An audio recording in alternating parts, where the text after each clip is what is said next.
بہت آسان ہے. ہاں اگر کوئی یہ کہتا ہے کہ حکومت جو ہے اس کے ساتھ کوئی نہیں کھڑا ہوا تو سر اس وقت حکومت اور ادارے ایک پیج پر ہیں.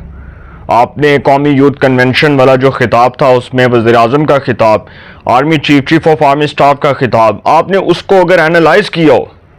اگر آپ نے اس کو سنا ہو,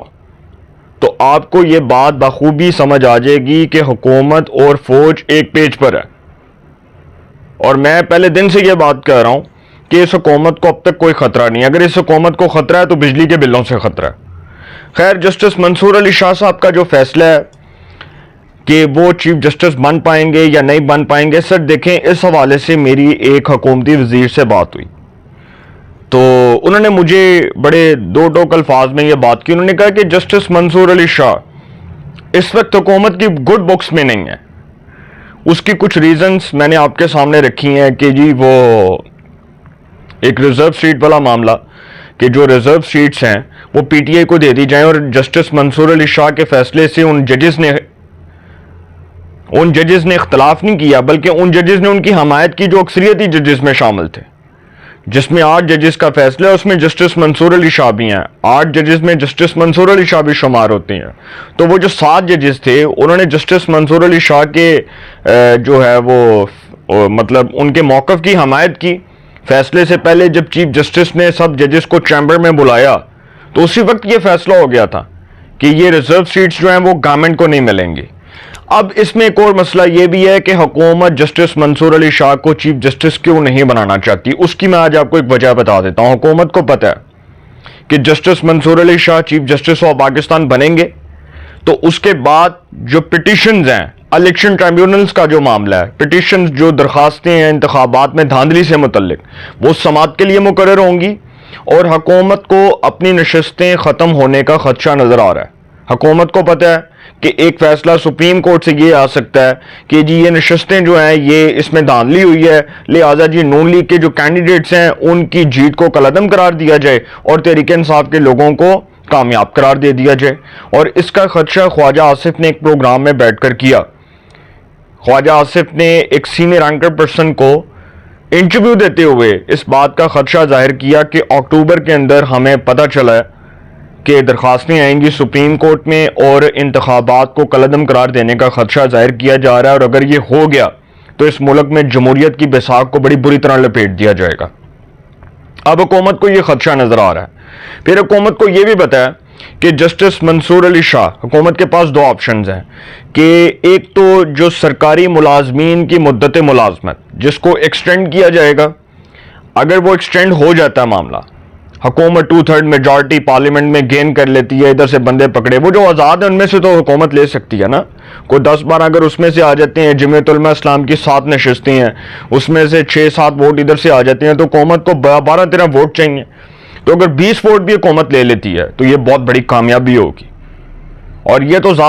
ظاہر ہو گیا نا کہ نور عالم خان جو ججز سے متعلق ترمیم پیش کرنے جا رہے ہیں ان کی دوہری شہریت سے متعلق, اٹ مینس کہ جے یو آئی حکومت کے ساتھ بیٹھے گی اور حکومت کے ساتھ ووٹنگ میں حصہ لے گی اور حکومت کی حمایت کرے گی. یہ ثابت ہو گیا. یہ اس لیے ثابت ہو گیا کیونکہ جب جسٹس منصور علی شاہ کی خبریں آ رہی ہیں کہ جی وہ چیف جسٹس آف پاکستان بن سکیں گے یا نہیں بن سکیں گے, تو ان حالات میں ایک سب سے بڑا جو ڈیمیج ہو رہا ہے وہ یہ ہو رہا ہے کہ اگر کوئی یہ سمجھتا ہے, کچھ لوگوں کو یہ لگ رہا ہے, کچھ لوگوں کو یہ گمان ہے کہ اگر حکومت جو ہے وہ جسٹس منصور علی شاہ کو چیف جسٹس آف پاکستان نہیں بناتی تو حکومت جو ہے وہ بڑی بری طرح پھنس جائے گی. تو سر اگر حکومت آئین میں ترمیم کر کے حکومت وہ بل جو ہے وہ پارلیمنٹ میں پیش کر دیتی ہے, سینٹ آف پاکستان میں کر دیتی ہے, صدر مملکت کے پاس وہ بل جاتا ہے, صدر اس پر سائن کرتے ہیں, وہ بل پاس ہو جاتا ہے, تو پھر اس کا مطلب کہ سرکاری ملازمین کی جو مدت ملازمت ہے وہ آلریڈی ایکسٹینڈ ہو جائے گی. ایکسٹینشن کی تو نوبت ہی نہیں آئے گی. یہ جو ہمارے کچھ دوست یہ بیٹھ کر ٹی وی پہ تجزیہ تبصرے کر رہے ہیں, ایکسٹینشن کا تو اس میں نام ہی نہیں ہے. جب سرکاری ملازمین کی مدت ملازمت آلریڈی 3 سال ایکسٹینڈ ہو جائے گی تو پھر سر اس کو ہم ایکسٹینشن تو نہیں کہیں گے, ان کی جو میعاد ہے وہ آگے بڑھ جائے گی, مزید بڑھ جائے گی. اس سے ہمیں ایک فائدہ ہوگا کہ جو ہم پینشنز دیتے ہیں ہزاروں کی تعداد میں جو پینشنرز ہیں جن کو ہم پینشنز ادا کرتے ہیں، اس میں ایک سب سے بڑا بینیفٹ یہ ہوگا کہ ہمارے پر پینشنز کا بوجھ نہیں ہوگا، ہمارا خزانہ جو ہے اس پر ایک بوجھ نہیں ہوگا۔ ایسے تو یہ ہوتا ہے نا کہ یار ایک بندہ اگر 60 میں ریٹائر ہوا ہے تو 60 میں ریٹائر ہونے کے بعد اس کی جو پینشن ہے وہ بھی حکومت نے ادا کرنی ہے، ٹھیک ہے۔ اب اداروں کے اندر جو ہمارے بہت سے ادارے ہیں، جس طرح ریلوے ہے، جس طرح ہمارا محکمہ ہیلتھ ہے، اور بھی ہمارے سرکاری ادارے ہیں، تو بیوروکریسی کے اندر کام کرنے والے لوگ جب اپنی مدت ملازمت مکمل ہونے پر ریٹائر ہوتے ہیں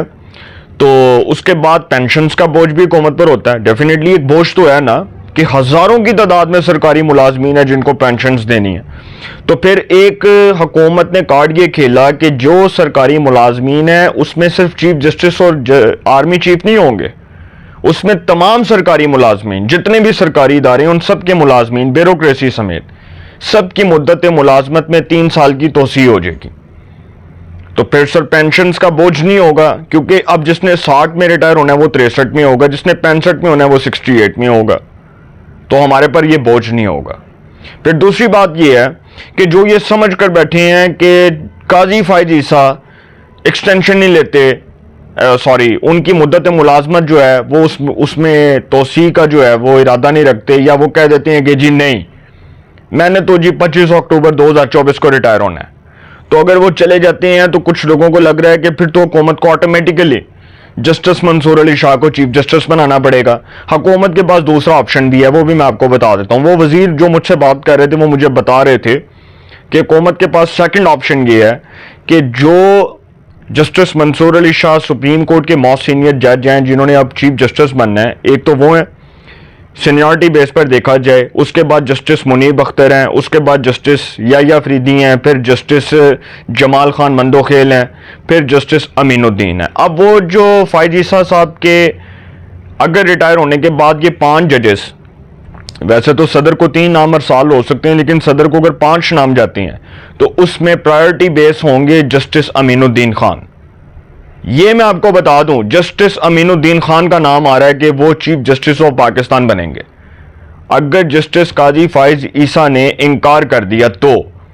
ویسے تو انکار وہ نہیں کریں گے، جب وہ بل بن جائے گا تو وہ آلریڈی جو ہے وہ بل پاس ہو جائے گا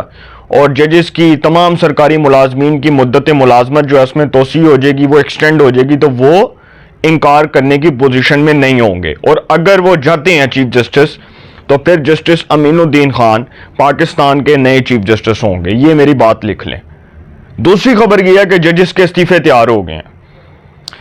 کچھ لوگوں نے اس صورت میں استعفے تیار رکھے ہوئے ہیں کہ اگر justice Mansoor Ali Shah chief justice of Pakistan نہیں بنتے تو لاہور ہائی کورٹ سے استعفے آنے ہیں۔ 4 ججز کے نام آ رہے ہیں، ابھی میں ان کے نام نہیں لوں گا، لیکن وہ صورت میں 4 استعفے آنے ہیں کیونکہ جسٹس عالیہ نیلم کو لاہور ہائی کورٹ کا چیف جسٹس بنایا گیا، حالانکہ وہ تیسرے نمبر پہ تھیں، اور پرائرٹی بیس پر یا سینیورٹی بیس پر دیکھا جائے تو وہ تیسرے نمبر پر تھیں۔ جسٹس شجاعت اور جسٹس علی باقر نجفی، ان دونوں کو چیف جسٹس نہیں بنایا گیا لاہور ہائی کورٹ کا، تو ہو سکتا ہے کہ لاہور ہائی کورٹ سے بھی استعفے آ جائیں، خبریں سننے میں آ رہی ہیں۔ اور کچھ لوگ تو یہ بھی کہہ رہے ہیں کہ اگر جسٹس منصور علی شاہ چیف جسٹس نہ بنے تو ان کا بھی استعفیٰ آ سکتا ہے، یہ بھی ایک خبر ہے۔ اچھا، دوسری خبر یہ ہے کہ جو ججز سے متعلق قانون سازی کرنے کا فیصلہ ہے وہ ججز کی تعداد بڑھانے سے متعلق ہے۔ ایک جو حکومت نے فیصلہ کیا ہے کہ وہ پارلیمنٹ میں ایک بل آ رہی ہے کہ ججز کی تعداد بڑھا دی جائے۔ سپریم کورٹ آف پاکستان میں چونکہ 17 ججز تعداد ٹوٹل 17، تو 17 ججز کی بجائے ہم نے 2 ایڈ ہاک ججز کا اضافہ کیا، 2 ایڈ ہاک ججز بنائے۔ اس میں جسٹس سردار طارق مسعود کو، جسٹس ریٹائرڈ سردار طارق مسعود کو، جسٹس ریٹائرڈ مظہر میاں عالم خیل کو سپریم کورٹ کا ایڈ ہاک جج بنایا گیا۔ اب سپریم کورٹ میں 2 ایڈ ہاک جج آنے کے بعد جو ٹوٹل تعداد ہے وہ 19 ہو گئی ہے، لیکن اب چونکہ خبر یہ آ رہی ہے کہ سپریم کورٹ میں تعداد 23 ہونی چاہیے۔ اور 23 تعداد کیسے ہوگی کہ جو 4 ججز ہیں ان کی جو 4 ججز ہیں وہ مزید 4 ججز کی بات ہو رہی ہے کہ جی ان کا اضافہ کیا جائے۔ اب پارلیمنٹ میں قانون سازی جو ہوگی، جو بل آئے گا اس میں پتہ چلے گا کہ کیا ترمیم ہوئی ہے۔ بہرحال جو 4 ججز ہیں ان کے حوالے سے یہ بھی کہا جا رہا ہے کہ وہ وکیل جنہوں نے 15 سال سے زیادہ پریکٹس کی ہے یا 15 سال کی جن کی وکالت میں پریکٹس ہے، جن کا وکالت کا 15 سال کا تجربہ ہے، ان کو بھی جج بنایا جا سکتا ہے۔ اب وہ جج لاہور ہائی کورٹ سے بھی لیے جا سکتے ہیں کہ سپریم کورٹ میں ان کو جج بنا دیا جائے۔ 4 وہ جو ہیں وہ دیگر صوبوں سے، مطلب 2 لاہور ہائی کورٹ سے، 1 سندھ سے یا 1 بلوچستان سے لیے جا سکتے ہیں۔ اور یہ بھی کہا جا رہا ہے کہ جو وکلاء ہیں ان کو ڈائریکٹ سپریم کورٹ کا جج بنا دیا جائے، وہ وکلاء جنہوں نے 15 سال سے زیادہ پریکٹس کی ہے۔ تو سر یہ بڑی امپورٹنٹ خبریں ہیں جو میں نے آپ کے سامنے رکھی ہیں، اور آئندہ ہفتے جو پارلیمنٹ کا اجلاس ہوگا اس سے متعلق بہت بڑی خبریں سامنے آ رہی ہیں۔ ججز سے متعلق، عدلیہ سے متعلق آئینی ترمیم ہوگی، اور بڑی زبردست خبریں جو میں نے آپ کے ساتھ شیئر کی ہیں وہ میں نے آپ کے سامنے رکھی ہیں۔ اپنی رائے کا کمنٹس میں ضرور اظہار کیجئے گا۔ انشاءاللہ ایک نئے سیگمنٹ کے ساتھ پھر ملاقات ہوگی۔ اپنا بہت خیال رکھیے گا۔ اللہ نگہبان۔